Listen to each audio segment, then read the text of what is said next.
Je ne suis pas le seul à constater, les trottinettes électriques fleurissent dans les rues de nos villes de façon de plus en plus anarchique. Si elles offrent une solution de déplacement facile et rapide, elles n'en restent pas moins dangereuses en cas de mauvaise utilisation.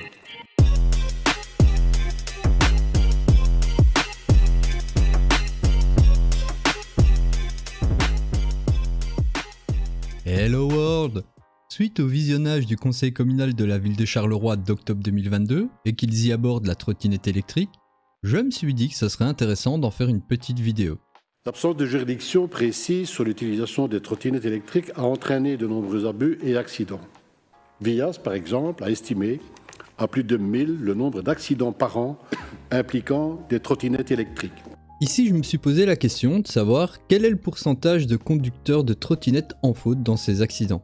Spoiler, j'ai pas trouvé de réponse. Mais dans le baromètre de la sécurité routière, il est indiqué que pour les 9 premiers mois de 2022, il y a eu 1305 accidents pour 1174 blessés. En Wallonie, il y a eu 130 accidents, bien moins comparé à Bruxelles-Capitale avec ses 567 accidents, ou la Flandre qui compte 608 accidents. Dans un autre document publié en janvier 2022, les trottinettes électriques et la sécurité routière, l'on peut y lire: bien qu'il y ait eu peu d'informations sur la taxonomie des accidents, nous savons qu'il s'agit souvent d'accidents unilatéraux et rarement d'une collision avec un véhicule ou un piéton. Selon l'OCDE, qui a examiné 8 études, seulement 4% de tous les accidents impliquent un autre usager de la route. En revanche, 80% des accidents mortels impliquent un véhicule motorisé. Les piétons sont impliqués dans les accidents en tant que victimes de collisions ou parce qu'ils ont trébuché sur une trottinette partagée. En gros ici, et si j'ai bien compris, on peut remarquer que pour 96% des utilisateurs, ils se viandent tout seuls dans ces accidents. Et si on compte aussi bien les gens qui trébuchent eux-mêmes sur les trottinettes, il serait quand même intéressant d'avoir des statistiques plus précises sur le sujet. Bref, passons, je ne vais pas m'étendre sur ces documents, mais ils restent selon moi très intéressants et vous pouvez les retrouver en description. Une nouvelle réglementation au sujet de tels moyens de déplacement est entrée en vigueur au 28 juin 2022. Et vu que c'est toujours bien de rappeler les règles, vitesse maximale de 25 km/h, les usagers de trottinettes sont depuis assimilés aux cyclistes, donc les mêmes règles s'appliquent, comme ne pas rouler sur les trottoirs, ils peuvent rouler sur les pistes cyclables ou rouler à 5 km/h dans les zones piétonnes et toujours donner la priorité aux piétons. Il y a interdiction de conduire en dessous de 16 ans, excepté dans certains endroits comme par exemple les zones résidentielles ou les zones piétonnes sur lesquelles les cyclistes y sont autorisés. Dans ce cas, toujours donner aussi priorité aux piétons. Bien entendu, une seule personne par trottinette, et vous devez utiliser les zones de stationnement. En leur absence, le stationnement est toujours autorisé sur le trottoir s'il ne gêne pas les autres usagers. Et pour revenir au conseil communal, la question de M. Cassart était surtout de savoir quand les règles seraient intégrées au règlement général de police. Les dispositions que vous avez présentées sont inscrites dans le code de la route, elles sont d'application. On ne doit pas les intégrer dans le règlement général de police. Comme ça figure dans le code de la route, la police a le droit et l'autorité pour faire respecter les règles. Une trottinette électrique ne peut pas rouler sur le trottoir. Elle doit emprunter les pistes cyclables ou rouler sur la route. Donc ça c'est très clair. La police a le droit de verbaliser, peut le faire et le fait quand elle constate des infractions. Je pense que si M. Cassart a posé la question de savoir si c'était bien inscrit au règlement, c'est sans doute que l'on peut voir encore bon nombre d'utilisateurs enfreindre les règles, que ce soit volontairement ou par méconnaissance, sans que la police ne réagisse. Personnellement, je pense qu'ils ont surtout d'autres priorités pour le moment, et de plus, intercepter quelqu'un en trottinette électrique, c'est pas si évident. Surtout si la personne semble avoir quelque chose à se reprocher. Par contre, à l'heure actuelle et à de nombreux endroits, surtout hors du centre-ville, suivre les règles à la lettre peut s'avérer assez dangereux. Comme ici à Montigny-sur-Sambre par exemple, c'est un parcours du combattant et il faut faire du slalom entre les petites irrégularités de la route.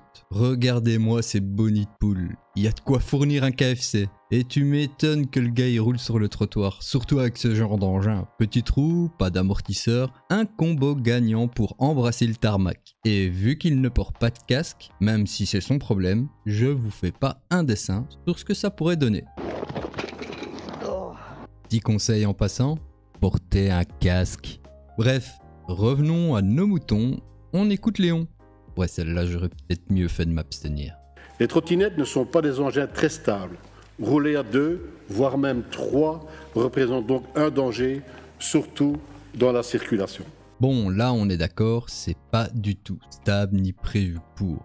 Et d'ailleurs, je fais souvent la remarque quand j'en vois. Faites gaffe à ces casse-gueules. À part qu'en regardant la vidéo par après, je me suis rendu compte qu'ils le savaient sûrement déjà vu l'état de leurs vêtements. Et ça m'étonnerait que ça soit une question de mode quand on voit les blessures qu'ils ont aux genoux. Et c'est peut-être ça le pire ici. Ils en redemandent en continuant à 2. Ne faites pas ça. Qui n'a jamais été confronté à des trottinettes garées en plein milieu du chemin, empêchant le passage pour les autres usagers? Là aussi, c'est vrai que par moments, c'est un joli bordel.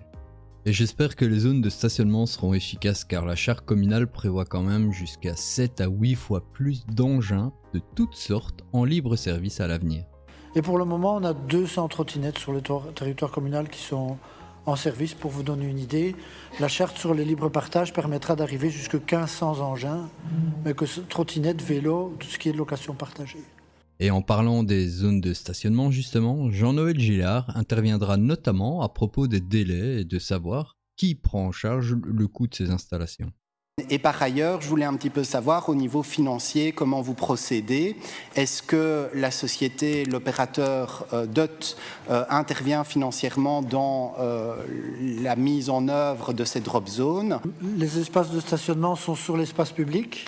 Les drop zones ne sont pas exclusifs trottinettes. Donc comme sur des arceaux vélos, les cyclistes peuvent aussi s'y garer. Et si d'autres opérateurs viennent demain, ils pourront aussi s'y garer. Et donc comme ce n'est pas un usage exclusif pour un opérateur, c'est forcément sur le budget communal. Sur le délai de mise en œuvre, le dossier a été transmis au service voirie et en fonction des disponibilités, le marquage au sol, on sait que ça devient un peu tard dans la saison pour pouvoir le faire. Donc ça sera probablement quand le temps sec reviendra. Et là, je pense que ça prendra encore pas mal de temps. Déjà en ville à cause de tous les travaux un peu partout, et vu la limite de couverture des engins à louer, je n'ai pas vraiment l'impression qu'il y ait beaucoup d'engagement hors des zones définies par les fournisseurs de services de location. Patience donc et restons positifs en espérant que rien ne vienne perturber la mise en place de ces projets. Revenons à Léon qui voudrait voir appliquer le modèle d'assurance français. En France, il est obligatoire d'avoir une assurance trottinette électrique qui comprend une garantie responsabilité civile pour pouvoir circuler avec sa trottinette. Pour les trottinettes de location, l'utilisateur doit vérifier le contrat de location afin d'être certain qu'il est couvert avec une assurance responsabilité civile. Si ce n'est pas le cas, il doit en souscrire une lui-même. En Belgique, il n'est pas obligatoire de souscrire une assurance RC Auto pour les véhicules automoteurs. Par conséquent, les dommages causés à des tiers résultant d'accidents impliquant une trottinette électrique sont couverts par l'assurance RC vie privée du conducteur que l'on appelle communément l'assurance RC familiale, à condition que le conducteur malheureux ait pris soin de souscrire cette garantie. Quant à la question que vous soulevez sur l'assurance en responsabilité civile, je pense que c'est une solution qui doit être envisagée, mais là, le pouvoir communal n'a aucune prise. C'est une décision qui doit se prendre du niveau fédéral et qu'on peut relayer pour voir si ça peut se faire comme à l'instar de la France. Mais comme on a un fonds de garantie des accidents pour les situations où la personne qui provoque l'accident n'a pas d'assurance, la personne à indemniser peut toujours être indemnisée par l'intermédiaire du fonds. Et sans aucun doute qu'il y aura pas mal de changements à venir au niveau des assurances.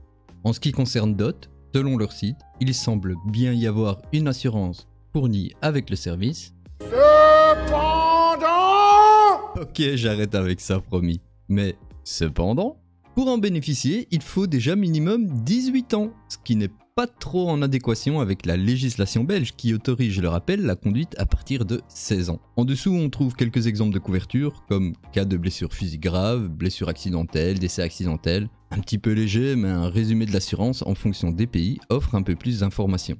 Il s'agit d'un résumé de votre couverture d'assurance qui met en évidence la couverture et les limites prévues, les principales conditions que vous devez respecter et les principales situations dans lesquelles un sinistre ne peut pas être remboursé. Nous avons essayé d'identifier les points importants dont nous pensons que vous devez être conscient. Cette liste n'est pas exhaustive. Qu'est-ce qui est couvert par l'assurance de DOT ? votre responsabilité envers un ou plusieurs tiers pour les dommages corporels ou matériels résultant d'un accident lors de l'utilisation d'un véhicule, vos blessures graves, invalidité permanente, partielle ou totale, ou le décès suite à un accident lors de l'utilisation d'un véhicule. Ouais, mais moi ce qui m'intéresse de voir, c'est qu'est-ce qui est pas assuré. Ah, ben là d'un coup il y a plus d'infos. Bon, je vais pas tous vous les faire, hein. En gros c'est du classique blabla d'assurance, mais on va quand même jeter un œil à 3 ou 4 points. Si le véhicule est utilisé par une autre personne que l'utilisateur identifié, ou si vous transportez quelqu'un, c'est pas assuré. Si vous transportez des marchandises dangereuses ou qui peuvent affecter votre conduite, c'est pas assuré. Genre le bac de bière en trottinette, je suis pas sûr que ça passe. Pas d'assurance non plus si vous décidez d'essayer de décoller avec votre bolide sur une piste d'aéroport.